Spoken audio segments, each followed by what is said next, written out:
आज हम कलयुग के न्यायाधीश श्री शनिदेव की कुछ महिमाओं का वर्णन करेंगे। शनिदेव को कलयुग का न्यायाधीश माना जाता है। भक्तों, जिन पर ये कृपा करते हैं उसके जीवन में किसी भी प्रकार का कोई कष्ट नहीं आता। भक्तों, सूर्यपुत्र भगवान शनिदेव जिन भक्तों पर अपनी दया दृष्टि की छाया रखते हैं, वो भक्त हर कार्य को बड़ी आसानी से संभव कर पाते हैं। किंतु शनिदेव की ढैया जिस पर लग जाती है वो राजा भी कंगाल हो जाते हैं। अतः शनि महाराज को हमेशा प्रसन्न रखना चाहिए। भक्तों, सच्चे मन से जो भक्त उनका ध्यान लगाता है उस भक्त पर वो सदैव सदैव मेहरबान रहते हैं। भक्तों, तो आइए भक्तों सुनते हैं शनि महाराज की महिमा का वर्णन इस पावन कथा के माध्यम से। मेरे साथ मिलकर बोलिए शनिदेव महाराज की जय। श्री चरणों में शीश झुकाए, शनिदेव का ध्यान लगाए, सच्चे मन से नाम सुमिरते, वर्णन हम है करते। कथा है ये तो शनिदेव की, बात बड़ी प्राचीन समय की। किसी गांव में एक था ब्राह्मण, ब्रह्म मुहूर्त में सुबह उठ जाता, गंगा स्नान वो करके आता, भर के गंगा जल का लोटा, सूर्यदेव को अर्घ भी देता, विधि विधान से पूजा पाठ करे, अन्न जल सब उसके बाद करे, बाल्यावस्था से ब्रह्मचारी और बड़ा ये है परोपकारी।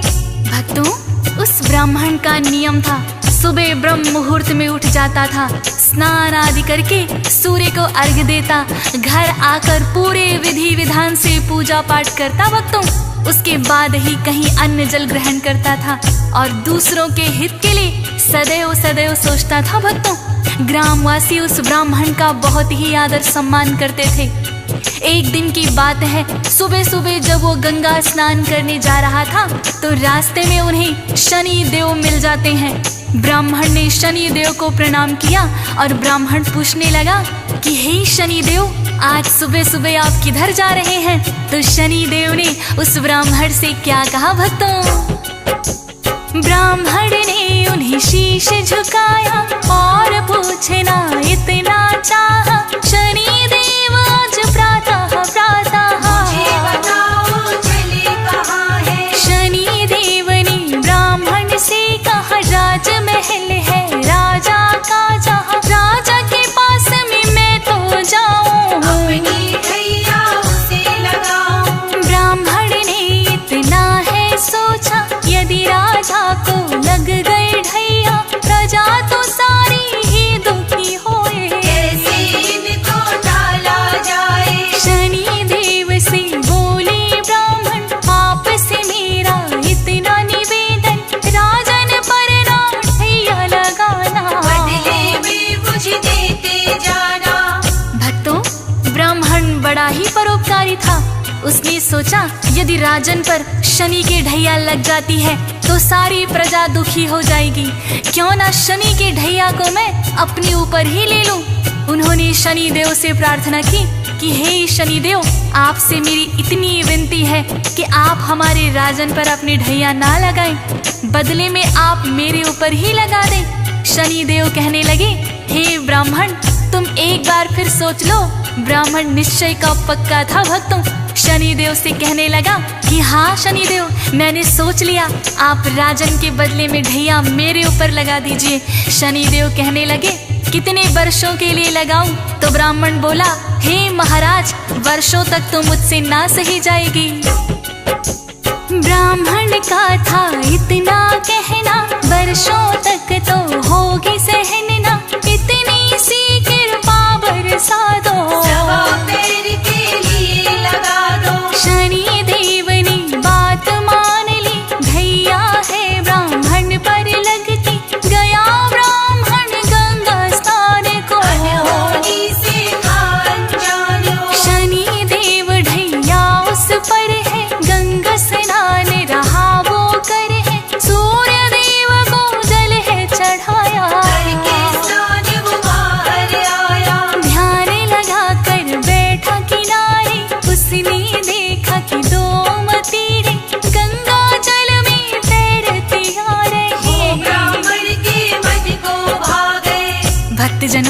जब ब्राह्मण गंगा स्नान करके सूर्य को अर्घ देकर बाहर निकला तो गंगा के किनारे ध्यान लगाकर बैठ गया।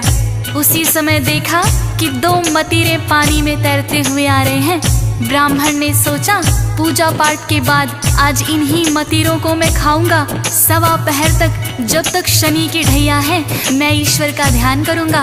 और ब्राह्मण ने वो मतीरे निकालकर अपने घुटनों के नीचे रख लिए और ईश्वर के ध्यान में बैठ गया। भक्तों, इधर से एक राहगीर गुजर रहा था। उसने देखा ब्राह्मण अपने दोनों घुटनों के नीचे नरमुंड दबाए हुए हैं। पास आकर देखा तो वो दोनों राजा के पुत्रों के शीश थे। भक्तों, नगर में जाकर उसने सबको बता दिया कि एक ब्राह्मण ने राजा के दोनों बेटों के शीश काट दिए हैं और उसे घुटनों के नीचे दबाकर बैठा हुआ है।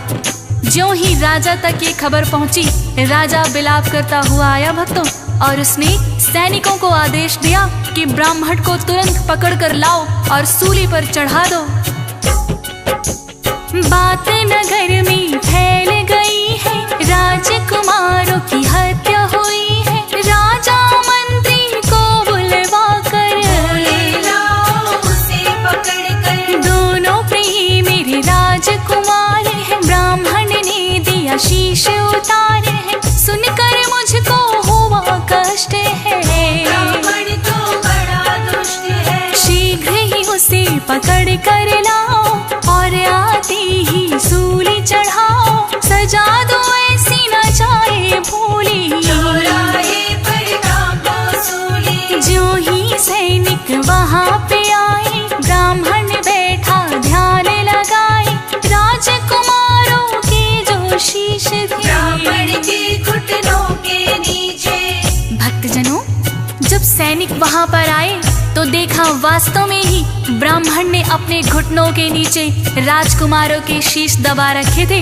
ब्राह्मण को सैनिकों ने उठाया।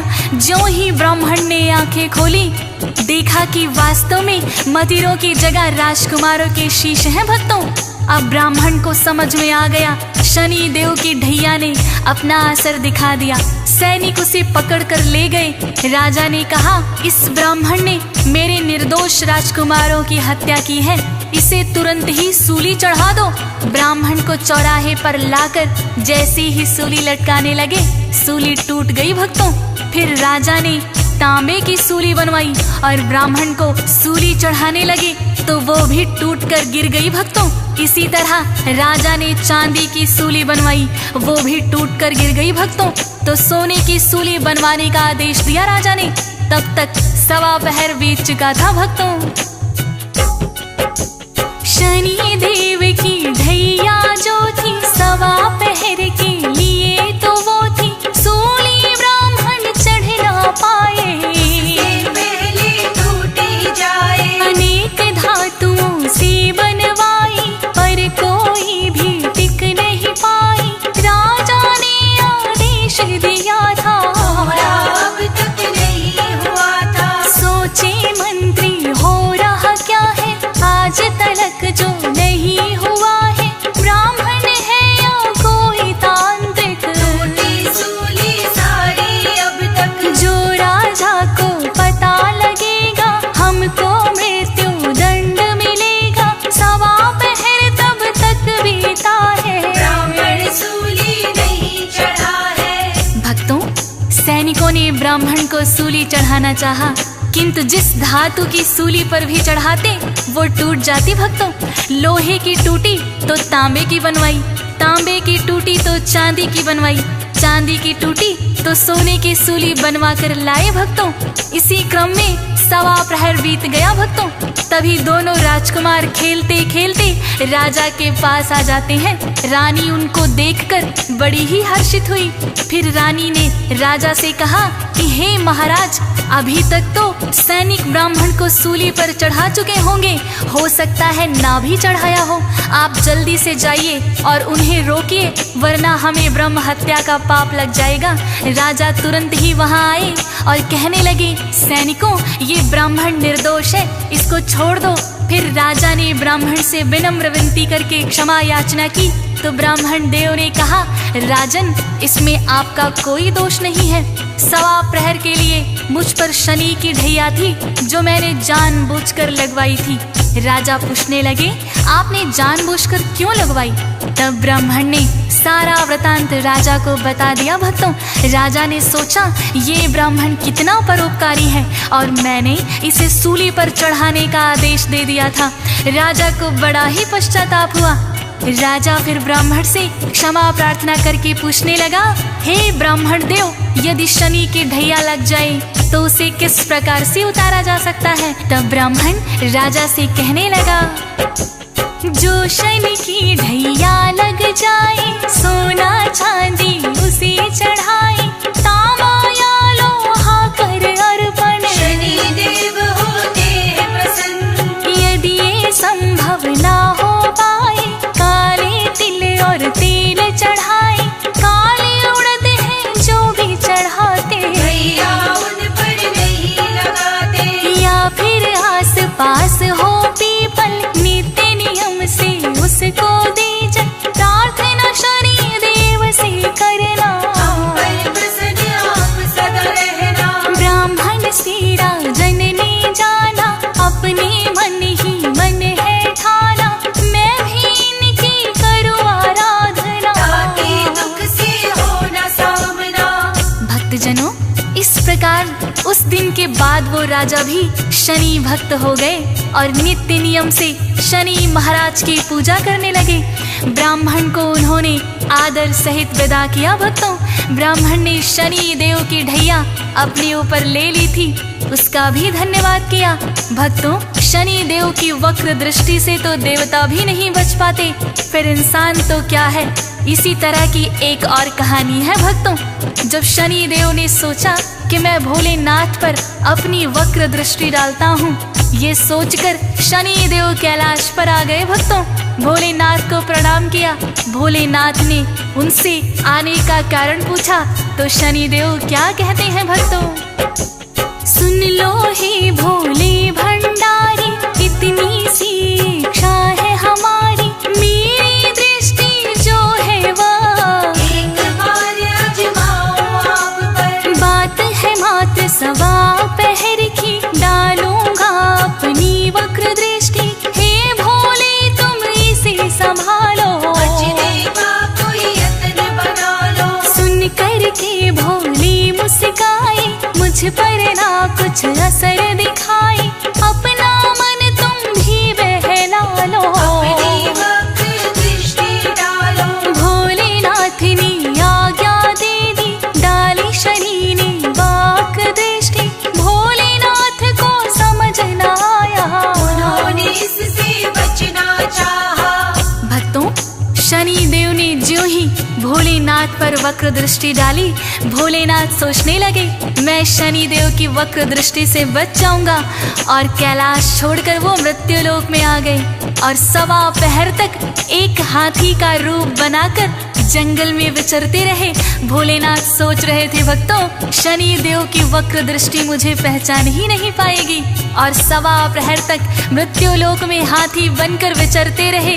जैसे ही सवा प्रहर पूरा हुआ, भोलेनाथ ने सोचा शनि देव की वक्र दृष्टि का मुझ पर कोई असर ना हुआ, अब तो सवा प्रहर बीत चुका है, मैं वापस कैलाश पर चलता हूँ। भोलेनाथ हाथी की योनि छोड़कर कैलाश पर लौट आए। भक्तों, कैलाश पर आकर देखा शनि देव वहीं बैठे हुए हैं और भोलेनाथ की प्रतीक्षा कर रहे हैं।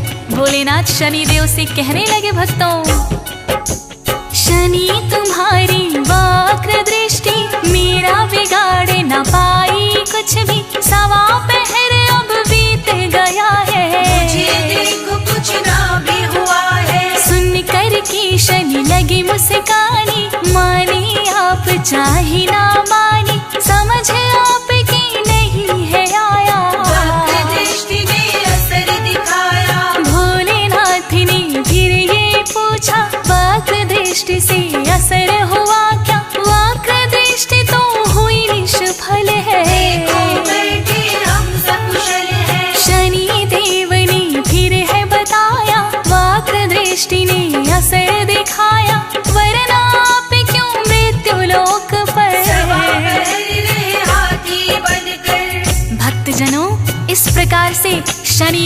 बताया कि हे भोलेनाथ, मेरी वक्र दृष्टि ने तो असर दिखा ही दिया, जिसके कारण आपको कैलाश छोड़कर मृत्यु लोक पर जाना पड़ा है और आप सवा पहर तक हाथी की योनि में भी रहे। यही मेरी वक्र दृष्टि का असर था। तब भगवान भोलेनाथ ने माना कि हाँ शनिदेव, आपकी वक्र दृष्टि से तो कोई भी नहीं बच सकता, और भोलेनाथ ने शनिदेव को गले लगा लिया भक्तों। तो इस प्रकार से भक्तों, देवतागण भी शनिदेव की वक्र दृष्टि से नहीं बच पाते हैं। इसीलिए भक्तों का कर्तव्य बनता है कि शनिदेव को हमेशा प्रसन्न रखें और विधि पूर्वक उनकी पूजा करें। शनि देव का करना सुमिरन, रखना इनको सदा ही प्रसन्न, रुष्ट कभी ना होने देना। हमारा इतना कहना, जब ये कोपित हो जाते हैं देवता भी नहीं बच पाते